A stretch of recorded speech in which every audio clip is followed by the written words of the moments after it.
Hey guys, Wolf Hoffmann here. This is my second time on Metal Talks. I'm super happy to be back. So let's let the talk begin.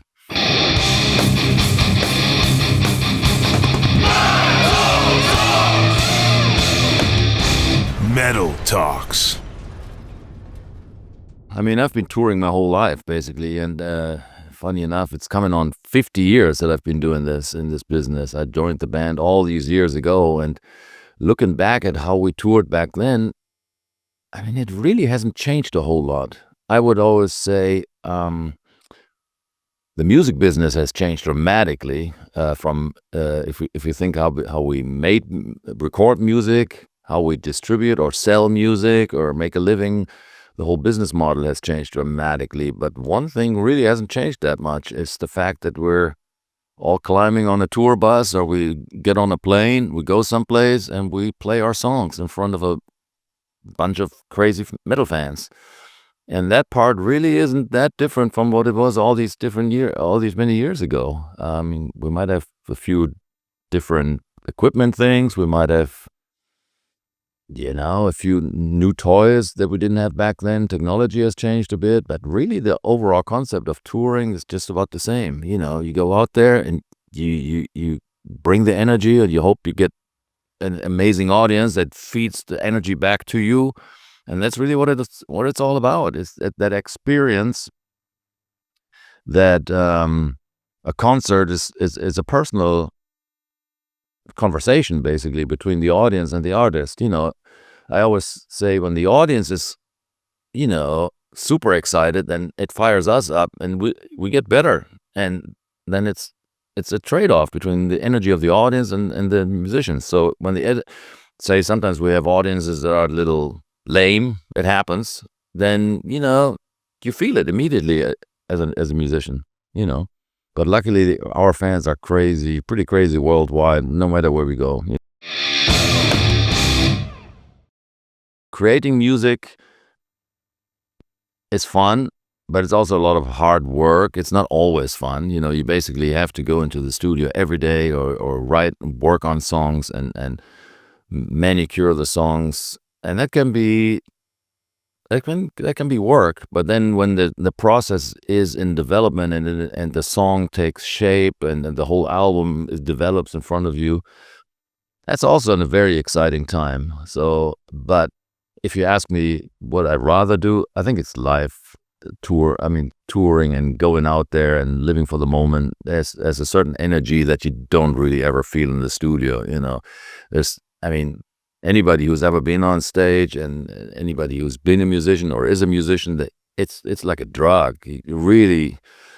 Those magic moments on stage, they can't be replaced by anything else that I've found in life. So if I had to choose between one or the other, I would play just live. I mean, I've done a few other things in my life. I was a photographer for a number of years and all. I was actually retired from the music business for a number of years. And, that is a creative job and it is fun, but it's not the same thing, man. You never get that sort of adrenaline rush from a cool picture, even if you see it somewhere on a billboard or on a poster and you think like, oh, that's my photo.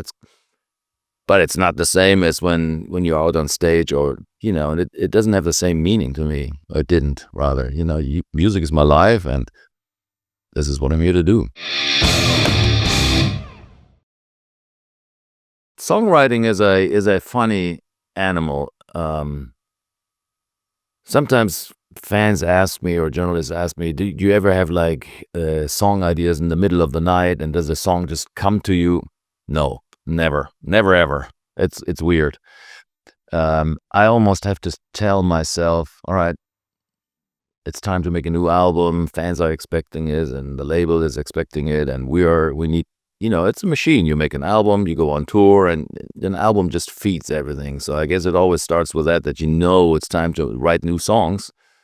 And then I basically have to get myself into the zone and tell myself, all right, get your ass into the studio, throw the phone away for a while and really focus on it. And I need to do that for a few weeks and months until I get into that zone where I'm more open to ideas. And then I get into the thing where sometimes I'm in the shower and I have an idea, but right now, while I'm on tour or while I'm busy doing other stuff, I never have any song ideas. I'm quite honest, But once you start working on stuff and you start putting down the first ideas, then something happens, and I get more sensitive to, like, and I think like, oh, that's a cool idea. That's a cool word. Maybe I can turn that into a song. Like for this new album, Humanoid, I just saw the word humanoid and thought, oh, that's cool. We should maybe write a song about that, because it's something that's on people's minds right now. And, everybody's talking about AI. Everybody's talking about the influence of technology on our everyday life nowadays. And I thought this might be a cool subject to write a song about. And sometimes it just starts with one word, and then I sit there and think like, what kind of song could it be? What kind of riff should it be? And what kind of groove should it have? And, I get myself into the humanoid mode, and then things start to happen slowly but surely. Sometimes it's musical ideas. Sometimes I sit there with a guitar and just jam with myself. And then all of a sudden, there's a bit that interests me, and I'll develop it further and then just record it. And then I do that for weeks and months at a time, and just pile ideas on top of each other, and sort of just always record everything just without even judging it, because that's the hard part. When you're sitting there by yourself and you got a blank sheet of paper, you put the first lines down, or you put the first musical notes on tape, or on computer. And the hard part is to not judge yourself right away, because there's always that inner voice that could tell you, well, that's a bunch of crap. Let me not do that again. But if you manage to put that aside and just sort of be in the moment and creative, like a little child almost, then stuff starts to happen after a while for me. It's a mental game almost. You can't be your own worst critic all the time. Sometimes you have to just put it aside and just have fun. It's easier said than done, especially after I've been doing it my whole life, and you've written 17 albums and all that stuff. There's always the tendency to say, oh, that sounds a bit like it did back then, or like this song, but put that aside for a while and just have fun. That's my approach anyhow. I guess everybody has a different way of working, I'm sure. Andy is an amazing producer and a good friend. It's funny how we even met all these years ago. It was just through a mutual friend introduced us, and ever since we've been working together basically nonstop. Every year or every other year, we made a new album. He mixed some live albums. He made mixed my solo album. So he's an amazing producer and great engineer, and he knows what Accept should sound like really well. And that's why we get along so well. Because he still has that sort of inner child fan in him. Somewhere deep inside of Andy Sneap, there's still a little metal kid that gets excited about hearing a cool riff and stuff. So he's got a good sense of like which songs we should focus on, and so he's part of the Accept family by now. He's just like a band member almost, in that sense, when it comes time to recording albums. And the way that we work a lot of times is that, I just said I pile up all these ideas over weeks and stuff. So at a given time, this happened during the last album actually, at some point I was a little lost, because I had like 50 or 70 ideas and riffs and half-finished songs and basically a bunch of stuff, and I didn't really know, is any of this any good? So then I basically went to Andy and said, hey, can we listen through all this stuff together, and can you tell me what you think? Is any of this any good, or can we, where do we stand? Do we have enough for an album yet, or is it just... So he said, let's just start working on a few songs. Let's just pick this, finish that, and see what we can do with that. I really like this bit there, let's work on that. So he and I just did that for a few days, and before you know it, after a week we had about 6 or 7 songs together. So half the album was already there. It just wasn't apparent. It was just hidden in all the pile of mumbo jumbo that I've written. Yeah, with all the bands that he's done, Judas Priest and Saxon and Accept, he's definitely He's the man. And going with a new producer is always there's always this risk. Is he going to change the band too much? And and I think the combination of new sound but old-fashioned songwriting is what works really well for us. We use all the modern tools and Pro Tools and all the tricks and gadgets and all that kind of stuff to make it sound modern. But really the core of the songs is pretty much super old school. Back then, 30, 40 years ago, we recorded on tape machines and 4-track machines and things like that and tape recorders. But the songwriting was, the songwriting process was very similar. Yeah, it's a funny thing. I joined this band when I was 16 and just never left, and here I am all these years later coming on a 50th anniversary, which is crazy. But yeah, it's definitely something that we're very proud of, and not every band is lucky enough to even be around for this long and to still be in the business and to still be touring, to still have fans. And I think Accept, we're very fortunate in the way that we achieved the impossible. We had a change of lead singers 15 years ago with Mark Tornillo, and things are better than they've ever been for us. I mean, the last few albums have been phenomenal. The touring is going great. We have sold out shows everywhere. So, I mean, we are really, really fortunate, and I'm fully aware of that. And yeah, to mark the occasion, we're going to have a special tour. We're going to release a new album we're going to re-record some of the old classics and some of the deeper cut songs from back then with guest people, guest singers, guest guitar players. And we're going to bring this out on the road in 26. So we're working on that for the next year or so. This is a milestone that needs to be celebrated properly. And what better chance? I mean, we only have one chance for 50th anniversary. I don't think I'll get another one, With all optimism, I don't think I'll be around 50 years from now, or the fans will be. So we might as well have this opportunity and make use of it. And it's going to be fantastic. I know it. We're going to play some songs we've never played before, and it's going to be great.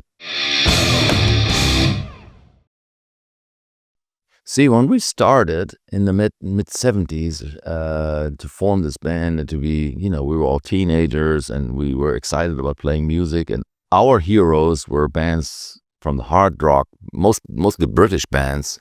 There's mainly Deep Purple and Judas Priest and Uriah Heep and Slade and Status Quo and AC/DC a little later. So all those bands were not really heavy metal at the time. Nobody called it heavy metal. It was hard rock. And that's what we called us. And then eventually things started to change a little, and I remember there was this sort of the spirit of something new was developing, and we were right in the middle of it for some reason. I think we were maybe without really realizing it at the time, but we're probably the first heavy metal band out of Germany, the real heavy. I mean, there wasn't anybody heavier than us. There was lots of other bands that were successful and did their thing, but as heavy, and especially when we wrote Fast as a Shark, it was created in sort of a spirit of, we don't give a damn, let's just have fun, kind of. When we were all young, and we knew we didn't want to conform to what people told us. I mean, we had listened to the label people, we had listened to managers for a while, and they told us to be radio friendly and smoother and like catchier, and we tried that to a certain degree, but we didn't really feel at home then. It didn't really work for us because we were not, I don't know, it wasn't us. So we started having this attitude of, let's just see what happens when we go crazy, and when we just do stuff that we like and not give a damn. And that's in that spirit we created some of the songs that we still play today.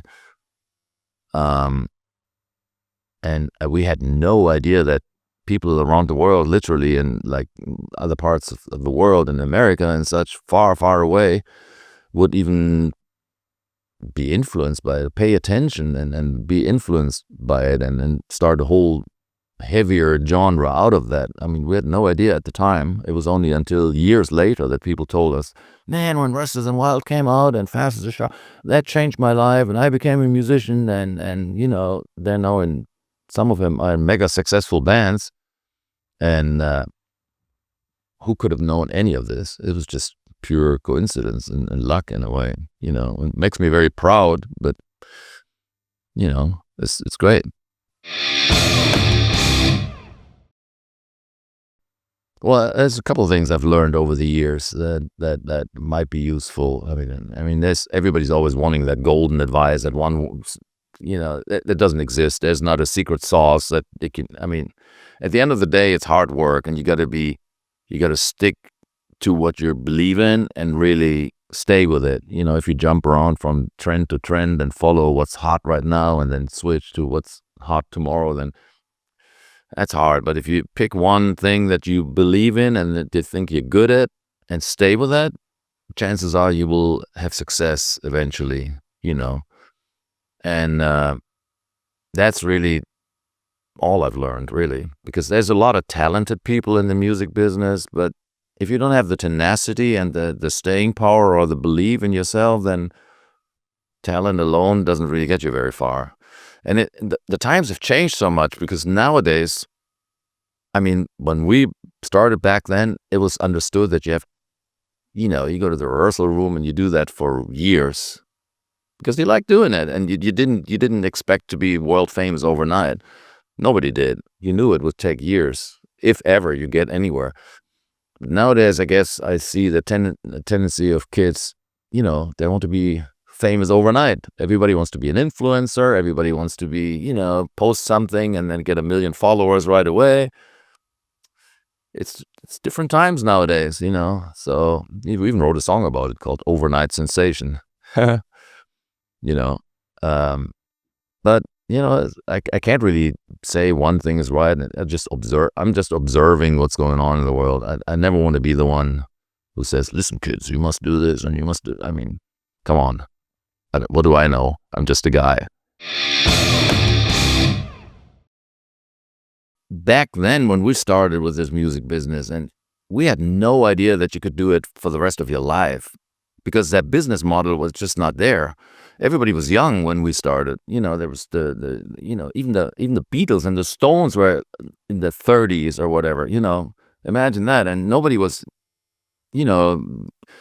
in their 50s or 60s or older, because it was always said, this is a young man's game and it's never going to last, and who knows what's coming next, and one day you have to get a real job. And well, here I am all these years later, and I still don't have a real job.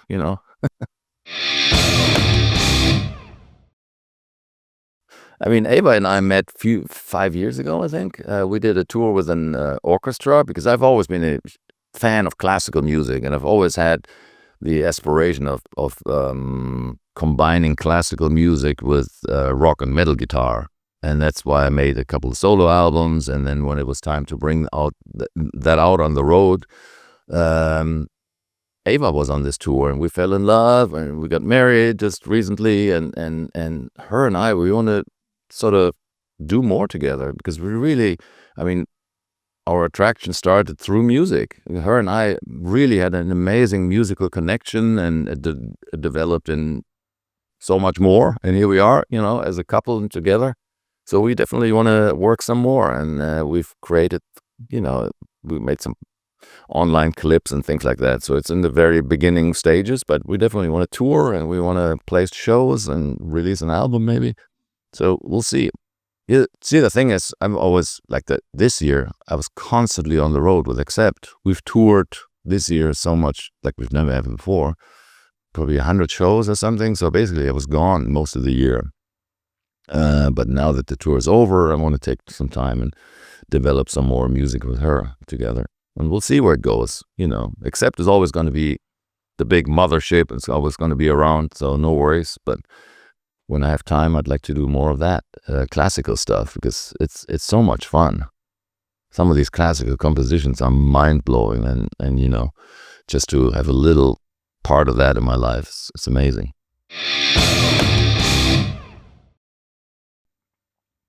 Well, as an artist, I think AI is scary. because so far we've always thought, and I have always thought, art can only be created by humans with emotions and feelings and thoughts and all that, whether it's music or visual art. And you always thought, well, it takes a special person to do that. But now with AI being so amazing, I've checked out some songs that were created by AI. I've seen some visual art, and within seconds, you see something that would take a guy or a person or a woman ages, and within seconds it's been created, and you think like, damn, that's scary. How's it? And right now, it's maybe not there 100%. You can still feel like it's a little off in certain areas, but man, imagine what it will be a few years from now. Technology is just beginning. So is it concerning? You bet. Maybe one day there's going to be concerts just created by machines. I hope not. I hope kids are not going to, or like fans are not going to forget about who's behind all this stuff, because right now AI is still based on a lot of works made by humans. They look at all these different art forms and pictures and music, and they analyze it and tweak it and make it somewhere along those lines. But how's it going to be a few years from now? Are the machines are going to feed themselves, and are people going to forget altogether about humans? Is there going to be a tour is there computers going on tour or robots going on tour now? I don't know. It's a little scary, no? I never really listen to music when I'm not creating music or when I'm not on tour. That's the funny thing about me. I enjoy peace and quiet sometimes. When I'm in my hotel room or when I'm at home, I don't always turn on music, and I don't even have a big collection. I like classical music, so sometimes I look for something specific. I feel like Mozart, and I put that on. But I don't have a huge metal collection or any. Honestly, I don't hardly know that much other metal music, to be honest. That's weird. I think the average fan and journalist, for certain, they know so much, and I live in my own bubble and don't really listen to that much metal music. It's weird. Or music in general. Maybe if you're an author and you write books, do you really have to read and all the time other people's books? Maybe. I don't know. But I would think it's nice to be just in your own thoughts and have like peace and quiet, and then focus on your own stuff. See, the good thing is, as long as the Rolling Stones are still out there doing it, we appear rather young. We still think, oh, God, they're still doing it, so I still got another 10, 20 years ahead of me. I would never compare Accept to the Rolling Stones because they're the biggest band in the world, but still, I don't know. I think if you like what you're doing, anything is possible. You can, it doesn't never appears to be like work. And that's important because a lot of people my age, they think about retirement, and they have a job that they didn't really like, so they're looking forward to retiring from it and living out their golden years on an island somewhere. I never have those thoughts because I really enjoy what I'm doing. I want to do this as long as I possibly can. And actually, my dream scenario is this: I'm gonna die on stage.